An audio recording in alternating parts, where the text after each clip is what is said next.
안녕하세요 everyone. Welcome back to Fluent Talk Language. Fluent Talk Language আপনাদের সবাইকে স্বাগতম। Korean শিখতে যাচ্ছেন কিন্তু বুঝতে পারছেন না কিভাবে শুরু করবেন? Feeling confused and demotivated? No worries. I'm Zara. I'm here to share you 5 easy tricks and tricks for beginners. Let's start it. 가자.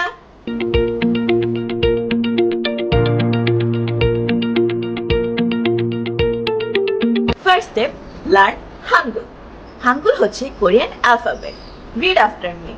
ঘ ঘ খ খ না। হাঙ্গুল শেখার মাধ্যমে আপনারা সহজে কোরিয়ান পড়তে এবং লিখতে শিখে যাবেন। স্টেপ 2, লার্ন ডেইলি 5 ওয়ার্ডস। প্রতিদিন কমপক্ষে 5টি করে ওয়ার্ড শেখার চেষ্টা করুন।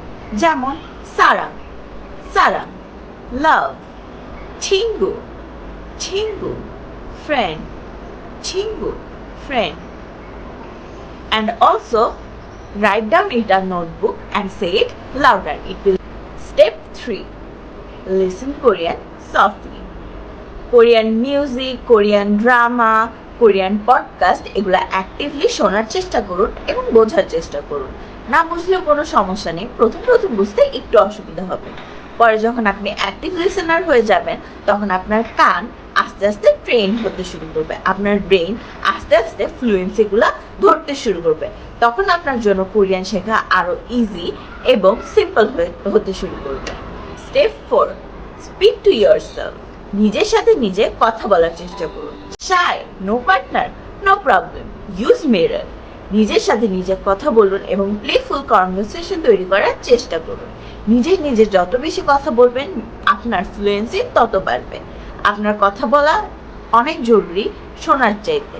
আপনি যত শুনবেন, যত কথা বলবেন, আপনার ফ্লুয়েন্সি, আপনার কোরিয়ান ভাষার অ্যাকসেন্ট আরও বেশি সুন্দর হবে এবং নেটিভদের মতো আপনিও অনেক সুন্দরভাবে কোরিয়ান ভাষায় কথা বলতে পারবেন। মনে রাখবেন, ভুল থেকেই শেখার শুরু। সো ভুল করলে কখনো নিজেকে ডিসঅ্যাপয়েন্টেড করবেন না। ভুল থেকে আমরা আরও বেশি করে শিখতে পারবো। Step 5, use flashcards and language extents app. It will make your path more smoother and easier. You can use Anki, HelloTalk, and you can use this app to make your path more smoother and more easier. এই ছিল আমাদের 5টি easy tips and tricks. আমাদের video যদি আপনাদের ভালো লেগে থাকে তাহলে like, share, follow and subscribe our channel. আল্লাহ হাফেজ। আন্নিও, সারাঙে, বাই বাই, আল্লাহ হাফেজ।